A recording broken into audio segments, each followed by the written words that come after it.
Hey everybody, welcome back to Baking with Roasted Sourdough. I'm Mike. We got a good one for you today. My friend Ashlyn is showing you how to make my sourdough discard pie crust recipe. Now, fun fact about this recipe, it's actually the very first recipe my grandmother ever taught me how to make. And I took that recipe and I converted it to sourdough when I was writing Baking with Roasted Sourdough. Her pie crust was amazing. It was the first thing she ever taught me, and I have it written in my phone. It's actually the very first note in my iPhone, going way back to my original iPhone, which is kind of cool to see. And when I was writing Baking with Roasted Sourdough, I knew that I wanted a discard version of a pie crust available. So I went back to that note, looked it up, and converted it over to sourdough. A few tweaks, and we come up with the recipe that Ashlyn is showing you today. Now, Ashlyn's going to show you how to make a caramel apple pie using this recipe, and she is dropping pie knowledge bombs left and right. I'm so glad she agreed to make this video because she knows what she's talking about when it comes to pie. So enjoy, check it out, listen to all of her techniques and all of her tips, and at the very end, I'm going to give you a few of my own. So without further ado, take it away, Ashlyn. Hi, I'm Ashlyn, and today we are going to be making discard pie dough. A couple of things before we get started. One, my husband is here helping me film this video, and he is currently wearing my 8-month-old in a carrier because she is refusing to nap. So if you hear some baby noises in the background, that's what's going on there. And then secondly, I am a pretty avid home baker. Now, and I've made pie dough successfully many times, but we've had some moves lately, so I've been in a lot of different kitchens, and since we sold our house 2 years ago, mind you, I have not made a successful pie crust. It is my Achilles heel. So we are going to go on this journey together, and we are going to figure it out. So now that we've gotten that out of the way, and we're going on this journey together, we'll get started. So the first step is to mix your wet ingredients. Typically with pie dough, it's just water, but because we're using sourdough discard, it's going to be a little different. So this is 100 grams of sourdough discard, and I feed my sourdough starter a 1-to-1 or equal parts flour and water always. So that is important because if you're using a different kind of sourdough recipe, your discard is going to be a different consistency, so be mindful of that. But all of Mike's recipes use a 1-to-1 or equal parts flour and water for your starter. Okay, so we've got our starter. We're going to add in some maple syrup. This is 50 grams of maple syrup. And then we're going to add 25 grams of water. All of my ingredients were measured ahead of time and in the fridge to stay as cold as possible. If you live somewhere that's not quite as warm, you won't have to worry about that as much, but you do want to make sure your butter stays cold, not warm. So we're going to whisk this together, and then we're going to put this back in the fridge while we do the next step, which is mixing our dry ingredients and adding the butter in. So just whisk that until it is all combined, and we're going to go pop this in the fridge. All right, here we go. No room in that fridge. Gonna bust out my food processor, and to this we're gonna add our flour and salt and mix that together first, and then we're gonna add our butter. So this is 200 grams of all-purpose flour and 4 grams of salt. We're just gonna pulse that together to combine it, just to get it mixed together. Pretty simple. And then I'm gonna go grab my butter because that is also in the fridge to stay as cold as possible. All right, so I've got my butter cut into cubes. I'm just gonna plop those in, kind of break them apart. Doesn't have to be perfect. They will break apart as we pulse this together, which is the whole point. I do try to not put them in like one solid mass because this will make it combine a little bit easier.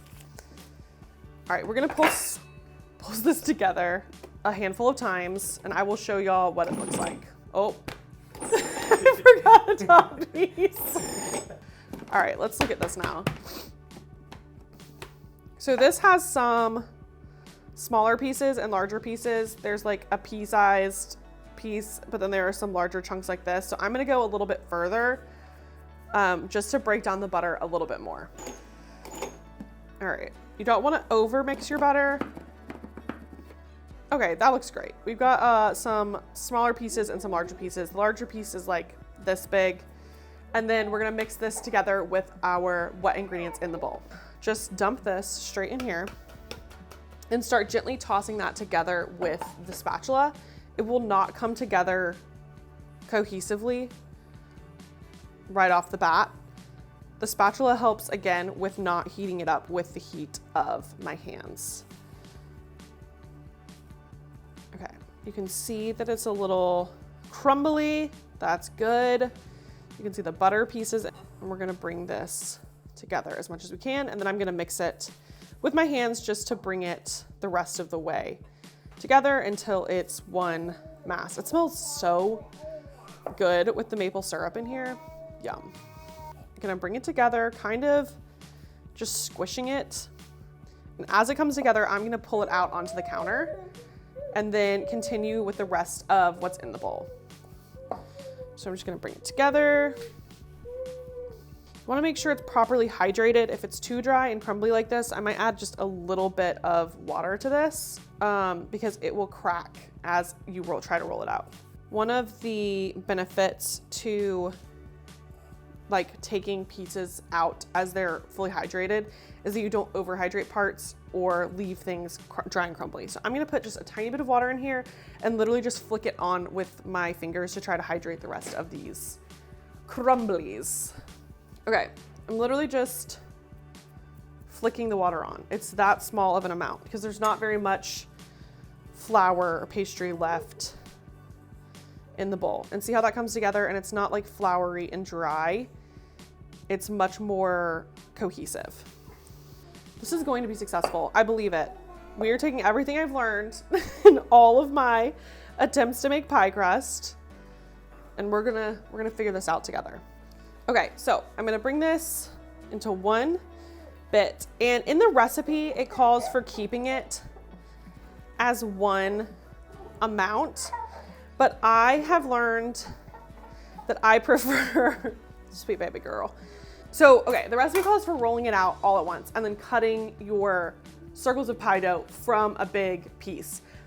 And then I'm just gonna shape these into a disc and cover them with plastic wrap, and then these are gonna go in the fridge for an hour. My favorite thing to do here that I do think makes a difference is when you wrap them in plastic wrap, the last step to kind of bring the dough together, I will show you. Okay, so you take your dough and it's already in our disc shape. It's getting a little warm already. You can tell it's just like a little bit sticky.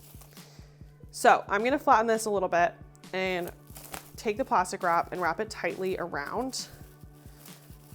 Flip it over, and then we're gonna take our rolling pin. And what this does is, again, it helps hydrate everything evenly, and you're gonna squish it into the plastic wrap.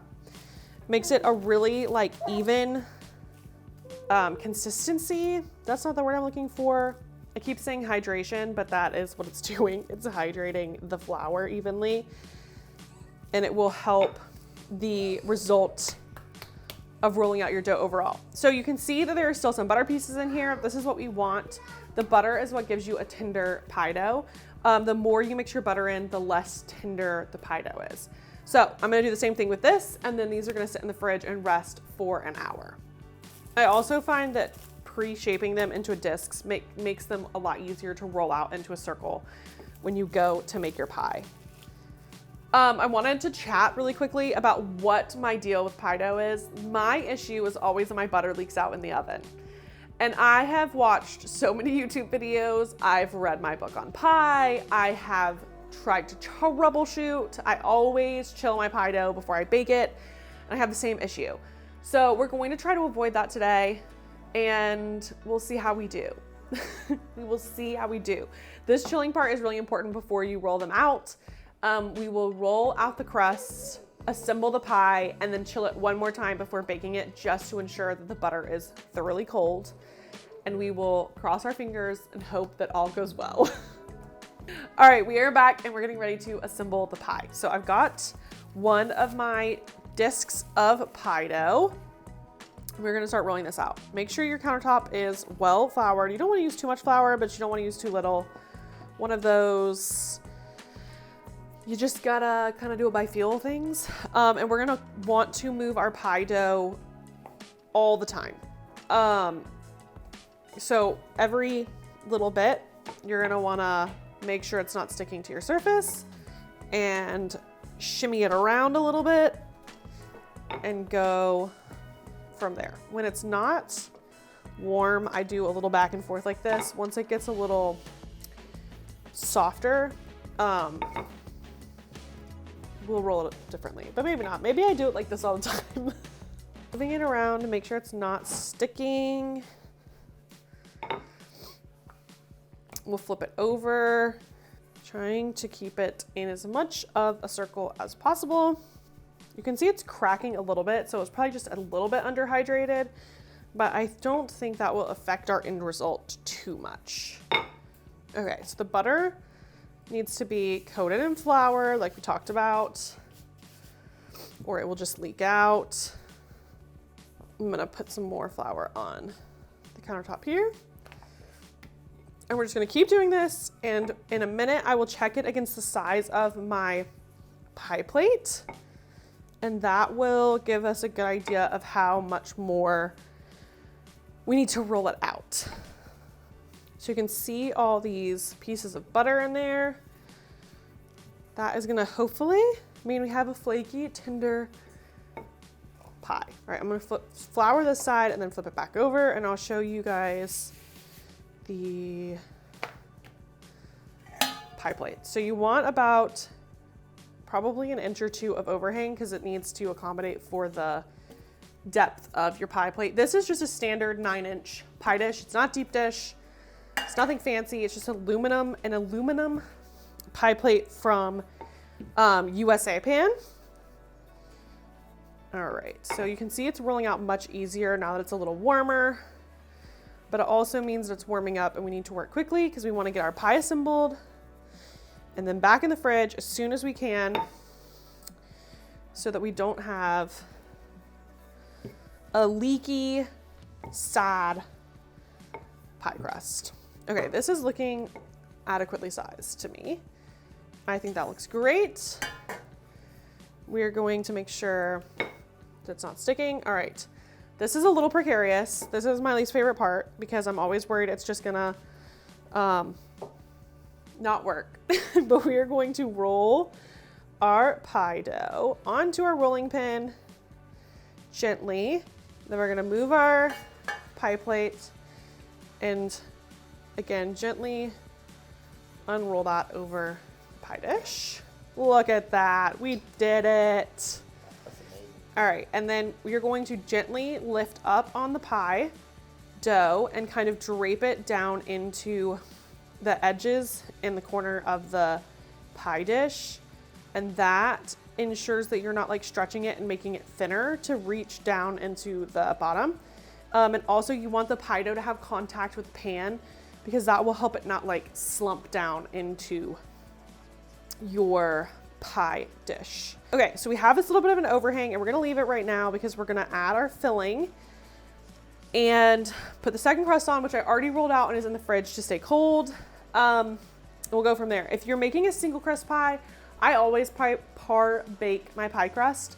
So you'll dock it, which is just taking a fork and like poking holes in it, and that helps it not like puff up and get puffy. And then you will put parchment in it, line it with parchment paper, and fill it with either like dried beans or rice as pie weights.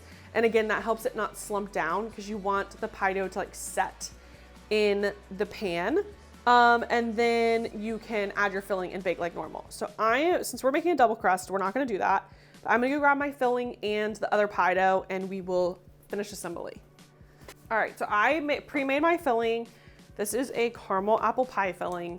And we are just going to add it to our pie here. Hopefully it fills it enough because I only had enough apples to make half batch. Pre-cooking your pie filling does help it not get soggy and like not have a runny, sloppy filling. Again, any of these pie tips I have for you are from watching other people who know more about pie than I do and attempting to apply that knowledge to my own pie baking. We're gonna take our other crust. This is pretty solid because it's been in the fridge for a while. I'm gonna dust all the excess flour off. And then we're going to put it on top of our other pie. Because it's been chilling, it's very sturdy. And I can just plop it on like that. And then I'm going to kind of press down a little bit so it's touching the filling. And then along the sides, anywhere that the two pie crusts meet, I'm going to pinch so that they kind of fuse together. It helps it kind of make it not too thick, so that when we trim the edges and fold it over to crimp, we don't have this like crazy thick edge. Go all the way around.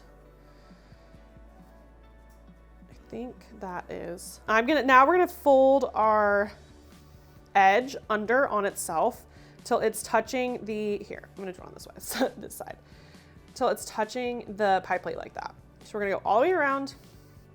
We're gonna fold it like that. And this is going to, you can also like fold over, but again, this helps make the two crusts one.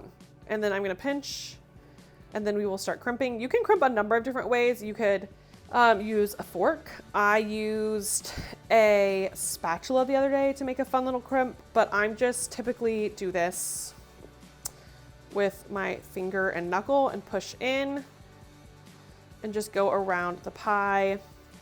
You're wanting to make sure, again, that the pie has contact with the pie plate. The pie dough has contact with the pie plate. That will help it not slump in the oven and keep its shape. Okay, so we're gonna keep crimping the edge, and then this will go, we'll cover it with plastic wrap loosely so it does not dry out anymore. And it will go back in the fridge for 30 minutes before going in a 400-degree oven. You will follow your pie fillings recipe for baking temperature and time. Make sure it's nice and crimped. It looks really beautiful. It does feel like there's a little air in it, but what we're gonna do is we're gonna cut vents after it chills before we bake it, and that will help the steam escape so that it doesn't like blow up in the oven. All right, I'm gonna cover this and then put it back in the fridge. All right, so we are back with our chilled, assembled pie. And now I am going to brush it with some egg wash. I've noticed with this recipe, because it has maple syrup in it, it browns really well in the oven. So I am doing just an egg white egg wash, which will make it glossy and also will help the turbinado sugar that I'm gonna sprinkle on top stick. So I'm just gonna brush that really quickly with an even layer of egg wash, not getting the crimped edge at all, just over the middle, because again, that edge will brown plenty on its own. If I used an egg yolk, it would help it brown overall, but this should give it just a nice glossy, shiny finish. And the reason I am egg washing it before I vent it with my paring knife is because if you egg wash afterwards, the egg wash can actually seal the vents and not allow the steam to escape. Okay, so I'm going to sprinkle it with some turbinado sugar, which is just the loveliest texture. Makes it crunchy, which I love, and adds just a little bit of sweetness. My pie filling is not very sweet. It's like much more appley and tart than sweet. Okay, so we got that, and now we're just gonna I'm gonna cut 4 slits in the top of the pie dough with my paring knife to add little vents so that the steam can escape and everything can cook properly. And then this will go in the oven. All right, I'm going to bake this for probably 50 to 60 minutes. I will check it periodically, probably around 40, just to see how it's doing. And if I need to tint it, I can. I'm also baking it on a baking stone. So this tray will go straight on top of the baking stone, which helps conduct more heat and cook the bottom of the pie so that we don't have any soggy bottoms of our pie. So into the oven it goes. All right, we've got our baked pie. It looks very good. I am hopeful that we did this successfully.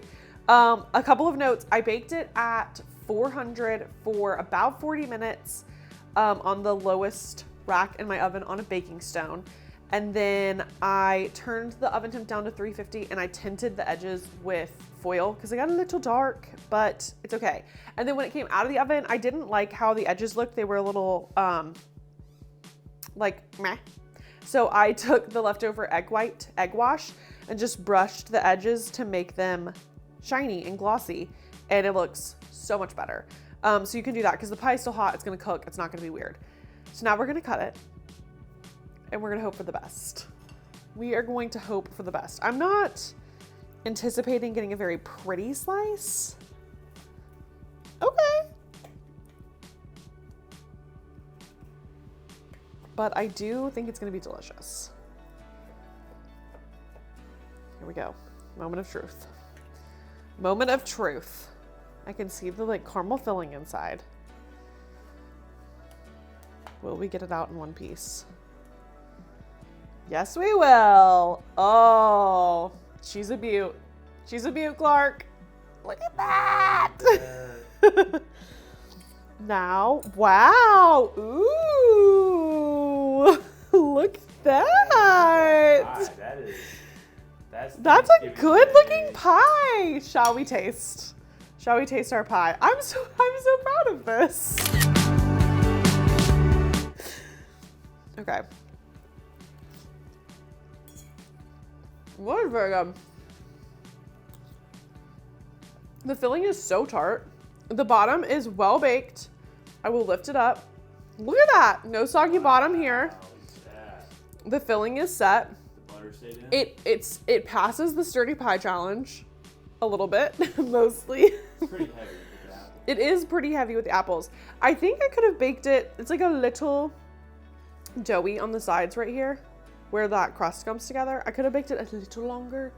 But because I baked it so high, I was afraid of over baking it. So maybe start it at a lower temp. It just depends on your pie crust recipe or your pie filling recipe. But I would say this was a great success and I'm very happy with how it turned out.